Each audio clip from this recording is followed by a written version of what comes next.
OpenAI has hit the code red button. Everyone needs to get in. We got to vote. OpenAI code red. They're worried. They're stressed. And it's kind of funny. And this comes from The Information, which, by the way, has been on fire the last half of this year. One of the best sources I've been reading, The Information. They found leaked internal memos from OpenAI CEO Sam Altman saying, okay, we're about to have a rough couple months up ahead. We need a code red to combat the dual threats to ChatGPT. They're getting attacked from two sides. Okay, so you got in the middle, you got OpenAI. OpenAI. On the business side, like the high-end business clients, they're getting attacked by Claude and Anthropic. If you are in chat and you're a programmer or a coder, you probably use this. And your business is probably buying this and not this for corporate clients. Claude is attacking the high-end business clients of OpenAI. That's where a lot of the money is made. And OpenAI needs money badly. On the totally free user or business that wants to build like a ChatGPT wrapper type thing, like a AI boyfriend or whatever, they're getting attacked by DeepSeek and a lot of Chinese models. Kimi, that's attacking OpenAI. On the low end. These are all open source. Basically, OpenAI will come out with something, and then 6 months later, that same thing will be out in China, open source, and way cheaper. Okay? So, they're not caught up to OpenAI, but they're as good as it was not that long ago, and people can just download them, run them locally, or do whatever, and it's way cheaper than running it through OpenAI. So, that's being attacked. And then finally, those things were bad. They were losing both of these, or these both were competitive threats. But OpenAI always had the average consumer. They had the person that wants to cheat on their schoolwork. They had your grandma, or your mom or dad are hey, the only AI they know is ChatGPT. Your friend that wants to write a wedding speech. Or the person responding to your text with a lot of fucking hyphens. That stuff, that has been OpenAI's game. They've had 85% market share. And then finally, Google Gemini. And now they're being crushed, constrained from all three directions. And OpenAI, rather than focus on any one of these areas and be really good at it, they've been floundering. I'll have to add an L. Google. Okay? Goog. They've been floundering and trying a bunch of random new shit like a browser. They did the AI browser. They tried to get into social media by making Sora, which has been, we can just say it, pretty much a flop, bro.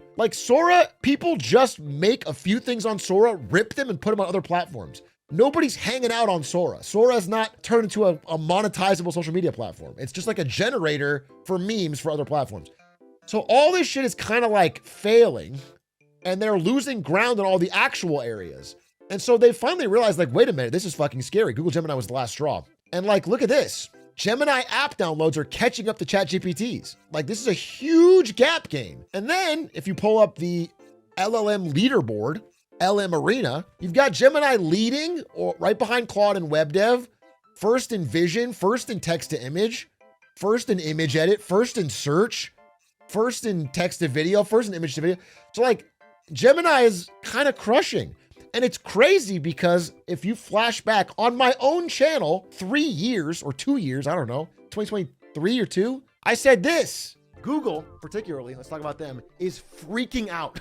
ChatGPT had Google call a code red, which Google was calling the code red. That's not a parade shrug. This is just 3 years ago. Google was holy fuck, we're screwed, code red. ChatGPT's eating our lunch. And now, 3 years later, it's OpenAI doing code red because they've caught up.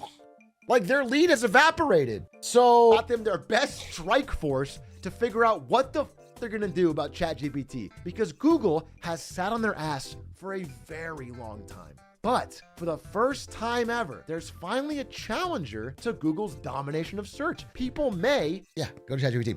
What's interesting is the co-founder of Google, Sergey Brin, came back and led this strike force personally, and apparently was a key individual involved with cutting through the red tape and getting them to actually build.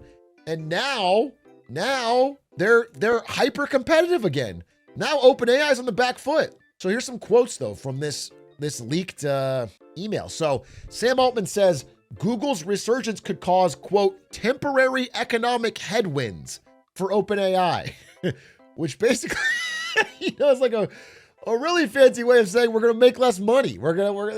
This could really hurt our ability to make money. Now, what's interesting is that Google, this whole time, is printing money. They make money hand over fist, but OpenAI loses money. And they need to make a lot of money soon to pay for the 1.5 trillion in promises they've made over the next few years to build AI data centers. Like, this will impact OpenAI's ability to raise another 100 billion or so to weather the significant cash burn the company has projected. It burns tens of billions of dollars to develop new technologies, and they have many more promised. So the CFO alluded to a slowdown in ChatGPT growth. It's a little spooky for them. We're at a critical time for ChatGPT. I think they also said like they're gonna have a, I mean, we'll see if they can make anything with this.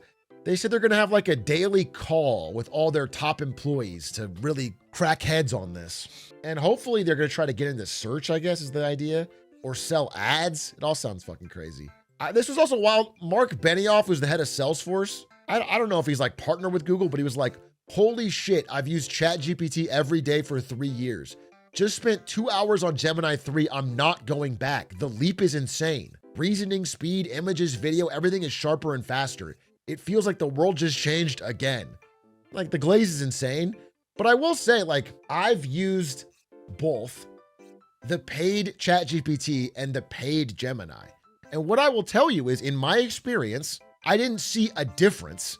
And the paid Gemini is way cheaper. way cheaper.